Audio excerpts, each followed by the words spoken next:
안녕하세요. 저는 이제 시집으로 온 지 5년이나 된 40살 여자입니다. 남편은 동서와 같은 섬유유연제를 만드는 회사에 다니고 있어요. 우리와 동선내는 바로 앞동 같은 층에 살고 있어요. 저는 사랑하는 우리 3살 된 애기 때문에 회사를 그만두고 집에서 아이를 보고 있어요. 남편과 동서는 서로 온라인 마케팅 부서여서 제품을 홍보하고 외부 업체에서 문의가 들어오면 그 업체로 가서 제품에 대한 설명과 판매까지 하는데요. 그래서 저나 도련님이 서로 집에서 사랑하는 사람을 기다리는 것은 마찬가지예요. 우리 도련님으로 말하자면 그 판사가 되겠다고 사법고시를 무려 8년이나 준비를 하고 계시는데요. 안 되면 다른 일이라도 찾아봐야 되는데 조금 미련하게 고집을 부리는 성격이라 내년까지 공부를 하고 안 되면 취업한다고 하네요. 오늘도 남편은 동서랑 지방에 판매를 할 업체를 구하기 위해 출장을 갔어요. 지방에 도착하면 오후 5시라 미팅을 하고 그러다 보면 8시나 9시쯤 된다고 해서 모텔에서 각자 방 잡아서 자고 온다고 했어요. 저는 항상 둘이 같이 영업을 다녀서 그런 일이 자주 있어서 그런지 둘이 모텔에서 잔다고 해도 그렇게 의심을 하진 않았어요. 그리고 설마 형부 동서 사이인데 그런 일이 있겠어요? 저는 아이를 안고 혼자라면 맘먹을 도련님을 위해서 음식을 몇 개 해서 도련님 집에 갖다 드렸어요. 그리고 다시 집에 와서 똘망똘망 예쁜 눈을 뜨고 제 등에 엎혀서 가만히 있는 아이와 함께 청소와 빨래 그리고 설거지 등 집안일을 했어요. 그리고 남편이 있고 나갈 옷다람질도 하고요. 그리고 다음 날이었어요. 출장을 갔다가 오후 2시나 돼서 집에 들어온 남편이 제 눈치를 보고는 화장실을 가는 거예요. 저는 이 사람이 갑자기 왜 이러지 하고 남편한테 왜 그러냐고 무슨 일이야? 라고 묻자 남편이 갑자기 집에 소화제나 체했을 때 먹는 약이 있냐고 묻는 거예요. 없다고 하자 얼른 좀 사다 달라고 하는데 일단 알았다고 하고 약을 사러 약국에 갔어요. 집에 들어가자 남편이 샤워를 하고 있어서 혹시나 하는 마음에 남편의 와이셔츠와 양복 바지를 살펴보았어요. 그런데 정말 제 예상을 빗나가지 않더군요. 여자 립스틱 자국이 어깨 쪽지에 묻어서 지웠는데 희미하게 그 제국이 남아있었어요. 저는 일단 모른 척하고 샤워를 끝내고 나오는 남편에게 어제 업체랑 미팅 잘했냐고 물었어요. 남편은 제 눈을 피하면서 잘했다고 대답하고는 방에 들어갔어요. 저는 미꾸라지같이 잘 피해가는 남편을 잘 알기에 남편이 침대에 누워 자는 것을 확인하고 나서 동서 집으로 갔어요. 동서의 집으로 가니 도련님은 도서관에 갔는지 보이지 않고 동서 혼자 있더군요. 저는 거실에 있는 가족 소파에 앉아 동서의 행동을 유심히 살펴왔어요. 제가 오면 항상 웃으면서 저에게 과일도 주고 그랬는데 오늘은 조금 저에게 찔리는 게 있는지 웃지 않고 표정이 안절부절이더군요. 저는 동서에게 앞뒤 설명 없이 솔직하게 어제 무슨 일이 있었는지 말하면 좋겠다고 했어요. 그런데 정말 정직하고 솔직한 성격을 가진 동서가 울면서 저에게 잘못했다고 싹싹 비는 거예요. 자기는 그냥 술 먹고 머리가 잠시 돌아서 실수를 했다고요. 제가 가만히 듣다가 남편하고 도련님한테 전화를 해서 동서의 집으로 오라고 했어요. 집 앞에 있는 도서관에서 공부를 하던 도련님은 5분 지나자 바로 들어오시고 남편이 10분이 넘어서야 아파트 현관을 들어와 계단을 타고 올라왔어요. 저는 동서를 보고 다시 아까 한 이야기를 해보라고 했어요. 동서는 울먹울먹거리고 도련님은 그런 동서를 이상하게 쳐다보고 남편은 안절부절하며 저를 데리고 밖으로 나가려고 하더군요. 저는 그런 남편의 얼굴에 정확히 뺨을 때렸어요. 도련님이 저와 남편을 번갈아 쳐다보며 원일이지 않은 표정을 짓는데 제가 도련님한테 이 두 인간들이 집에서 오매불망 남편과 아내만 기다리는 우리는 생각도 안 하고 모텔에서 그 짓거리 하고자 보았다고 다 말해버렸어요. 도련님은 동서를 데리고 안방으로 가고 거실에는 저와 남편만이 나왔어요. 저는 남편에게 결혼한 지 몇 년이 지났다고 그것도 같은 식구들끼리 바람을 피냐고 하자 남편은 잘못했다고 입이 10개라도 할 말이 없다고 했어요. 안방에서는 도련님이 동서에게 큰 소리로 뭐라고 하고 나서 문을 열고 나와 자기 형인 제 남편을 멱살을 잡더군요. 그리고는 내가 몇 년 동안 집에서 썩어가면서 공부하는 게 내가 등신처럼 보여서 그런 짓거리를 했냐며 입에서 피가 날 정도로 주먹을 휘둘렸어요.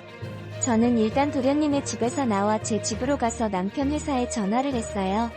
남편의 직속 후배가 받아서 어제 남편 외근 어디로 가냐고 물었더니 외근을 안 가고 몸이 안 좋다고 반차를 쓰고 조퇴를 했다고 하더군요. 저는 어이가 없었어요.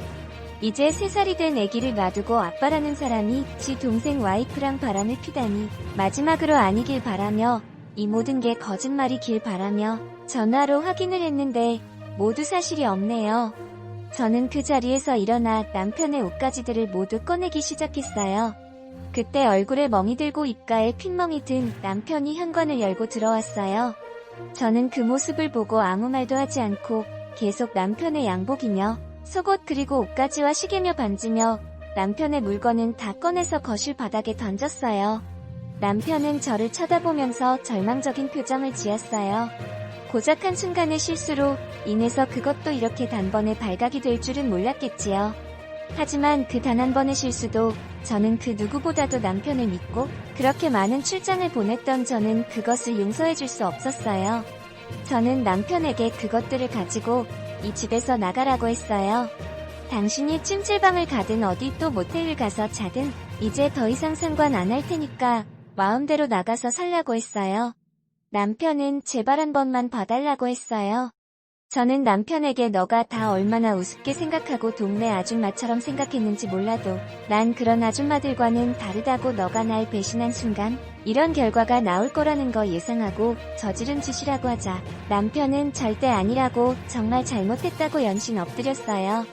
3살짜리 애기한테 부끄럽지도 않냐고 내가 그동안 너 회사에서 골머리 썩을 때 조금씩 어떻게 하라고 코치해줬는데 그것도 씨 동서랑 바람피다가 싸워서 그 상황을 회사 얘기로 빗대어서 표현을 한 거냐고 하니까 그건 아니라고 회사에서 일어난 문제들은 정말가 사실이라고 했습니다.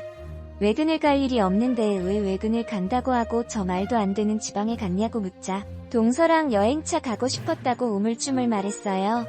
저는 나한테는 한 번도 그러자고 한 적이 없는데라고 생각하며 남편을 째려보았어요. 저는 그래도 남편이니까 내가 믿었던 사람이니까 그리고 내 아이의 아빠라는 사람이니까 저 인간이 죽어도 상관없지만 그래도 한 번 넘어가 주기로 했어요. 그리고 각서를 써서 공증을 받아오라고 했어요. 남편은 순순히 제 말을 듣고 다 해서 주겠다고 말했어요. 저는 그제서야 참았던 눈물을 쏟았어요.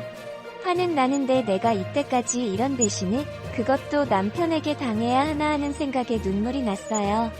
내 직장 내 경력을 모두 버리고 남편을 위해 투자하고 남편이 잘 되기를 바라는 마음에 이제껏 살았는데 그게 모두 물거품이 된 거예요. 저는 그 뒤로 일주일 동안 말을 안 했어요. 남편이 제게 와이셔츠 뭐 입고 나갈까 하는 질문에도 그냥 무시를 하고 폰만 보고 말았어요. 아직 저도 화가 다 안 풀려서 그 정도는 100분의 1도 화를 안 낸 거예요. 도련님한테 상황을 물어보니 자기가 와이프 간수를 잘못해서 죄송하다고 저희가 이사를 가고 전화번호도 바꾸겠다고 하며 연신 죄송하다는 말을 했습니다. 저는 도련님이랑은 연락이 되어야 할 것 같다고 하며 도련님 연락처는 바꾸지 마시라고 하고는 제 옆에 동서가 다시는 나타나지 않았으면 한다고 전해달라고 했습니다. 그렇게 한 달 안에 도련님 내가 이사를 가고 저와 남편은 그렇게 다시 끊어진 매듭을 다시 간신히 묶고 살고 있습니다. 저는 남편이 다른 생각을 못하도록 또 바람 펴보라고 그러면 내가 당신 어떻게 하는지 미리 체험을 해봐서 알 거라고 협박 아닌 협박을 하며 남편을 조종하며 살고 있습니다. 가끔 2년에 한 번씩 도련님에게 전화가 와서 명절 잘 보내시라고 항상 미안하다라는 말을 하고 끊는데 솔직히 그 말도 귀에 들어오지 않더군요. 잘못한 사람은 도련님이 아니라 동서라는 사람인데 정작 양심이 있다면 한 번쯤은 전화를 해서 직접 사과를 해야 한다고 생각을 했어요. 그런데 양심을 어디다 팔아버리고 사는지 끝내 전화를 안 하더군요. 이 집안 남자와 결혼을 하고 나서 제 인생에 빛이 올까 점점 한탄만 늘어가네요. 집에서 주부로 생활을 하시는 분들은 이게 가장 큰 걱정일 거라고 생각해요. 남편이 자기에게 질려서 바람을 필까봐 혹은 남편이 다른 여자와 살겠다고 이혼하자고 할까봐요. 그런데 그것을 걱정하기 전에 자신이 먼저 남편 내조를 잘하고 도와주면 저처럼 이렇게 남편을 손에 쥐고 말처럼 굴릴 수 있어요. 그러니 이 점을 참고해 두세요. 지금까지 끊어지려다가 간신히 붙인 제 결혼 생활 이야기였습니다.